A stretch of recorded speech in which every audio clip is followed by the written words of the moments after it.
Gimana kabarnya hari ini? Mudah-mudahan anak-anak selalu dalam lindungan Sang Maha Kuasa ya, dan selalu semangat dalam menimba ilmu. Nah, di video kali ini, Ibu dan rekan-rekan Ibu akan membahas materi mengenai teks prosedur. Harapannya dari video ini bisa menjadi pengetahuan tambahan untuk anak-anak. Disimak baik-baik ya. Yang pertama itu pengertian dari teks prosedur. Nah, apa sih itu teks prosedur?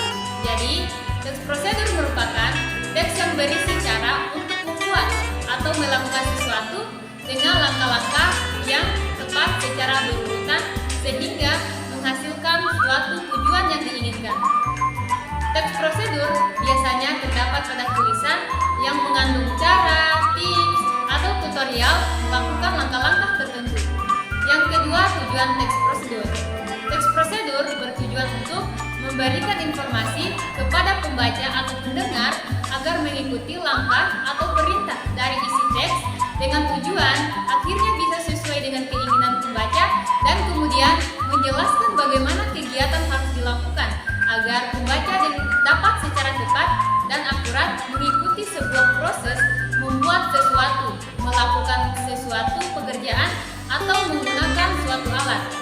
Yang ketiga, jenis teks prosedur. Secara bentuk, teks prosedur dibedakan menjadi 3 jenis, yaitu teks prosedur sederhana, teks prosedur kompleks, dan teks prosedur protokol. Ibu akan membahas satu persatu jenis teks prosedur. Yang pertama itu teks prosedur sederhana.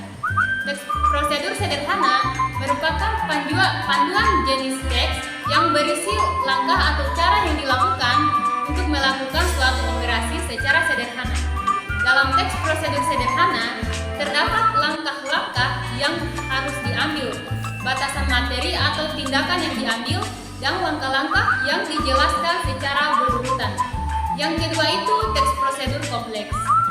Teks prosedur kompleks merupakan teks prosedur yang berisi banyak langkah dalam melakukannya. Dalam penjabaran langkah yang terdapat pada teks prosedur kompleks, dimungkinkan terdapat sublangkah atau juga pilihan dan konsekuensi jika langkah tersebut tidak dilaksanakan. Sering dijumpai teks prosedur kompleks yang tersusun dalam bentuk paragraf. Yang ketiga, teks prosedur protokol. Teks prosedur protokol merupakan teks prosedur yang berisikan langkah-langkah yang tidak terlalu ketat dan rumit serta dapat dibolak-balik. Langkah yang terdapat dalam teks prosedur protokol bersifat fleksibel sehingga tidak harus runtut, meskipun dapat diubah urutannya. Namun tujuan akhir dari langkah-langkah tersebut tetaplah sama.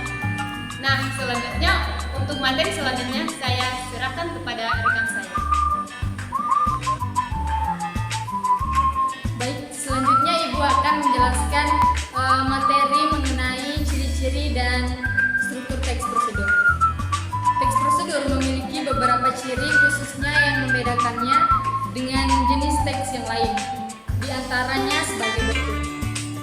Yang pertama yaitu menggunakan pola kalimat perintah atau imperatif yang harus ditaati dalam pelaksanaan teks prosedur. Yang kedua, terdapat panduan langkah-langkah yang harus dilakukan. Yang ketiga, menggunakan kata kerja aktif. Dan yang keempat, menggunakan kata penghubung atau konjungsi untuk mengurutkan kegiatan. Yang kelima, terdapat aturan atau batas dalam hal ini atau kegiatan yang dilakukan. Yang keenam, menggunakan kata keterangan untuk menyatakan rincian waktu, tempat, dan cara yang akurat. Yang ketujuh, terdapat isi kegiatan yang dilakukan secara urut. Baik, materi selanjutnya mengenai struktur teks prosedur. Seperti halnya berbagai jenis teks lainnya, prosedur juga memiliki struktur yang menjadi unsur pembentuk teks. Struktur teks prosedur yaitu tujuan, alat dan bahan, langkah-langkah, dan kesimpulan. Yang pertama yaitu tujuan. Bagian tujuan juga dapat disebut bagian pembuka atau pengantar dalam. Bagian ini disampaikan informasi terkait hal apa yang akan dibuat atau dilakukan. Yang kedua, alat dan bahan. Bagian alat dan bahan juga disebut bagian material berisi bahan atau perlengkapan apa saja yang dibutuhkan untuk mencapai tujuan. Yang ketiga, langkah-langkah di bagian ini berisi uraian langkah-langkah yang harus dilakukan untuk sampai tujuan. Yang keempat, penutup.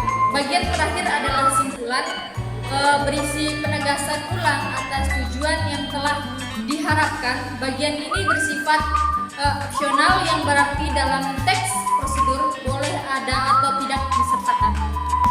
Itu saja materi dari Ibu. Untuk materi selanjutnya, Ibu akan membahas mengenai cara membuat teks prosedur. Yang pertama, menentukan topik. Sebelum membuat teks prosedur, tentu saja kita harus menentukan topik terlebih dahulu. Adik-adik bisa mencari sumber dari buku, internet, ataupun jurnal untuk menyusun topik tersebut. Yang kedua, menentukan tujuan. Dalam teks prosedur harus berisi tujuan agar pembaca dapat menemukan informasi dan langkah-langkah yang tepat. Ketiga, mengumpulkan informasi. Informasi yang Anda kumpulkan dapat berguna untuk teks prosedur, sehingga bisa dikembangkan lebih jauh lagi. Yang keempat, menyusun kerangka kalimat. Dan yang kelima, mengembangkan informasi ke dalam langkah-langkah. Yang keenam, koreksi dan revisi. Ketujuh, menulis naskah teks prosedur secara utuh. Baik, materi selanjutnya mengenai contoh teks prosedur. Contoh simpelnya itu seperti petunjuk cara memasak mie instan. Tentu saja, adik-adik pernah memasak mie instan dong. Nah, di bagian belakang kemasan mie instan, ada petunjuk bagaimana cara memasak mie instan yang tepat dan benar. Mulai dari takaran air sampai lama waktu merebus mie. Tujuannya supaya kita jadi tahu proses memasak mie instan yang benar. Jadi, mie-nya tidak akan kematangan atau bahkan belum matang. Itulah tadi materi mengenai teks prosedur yang telah Ibu dan rekan-rekan Ibu bahas. Mudah-mudahan dapat bermanfaat bagi adik-adik ya. Akhir kata Ibu ucapkan wassalamualaikum warahmatullahi wabarakatuh.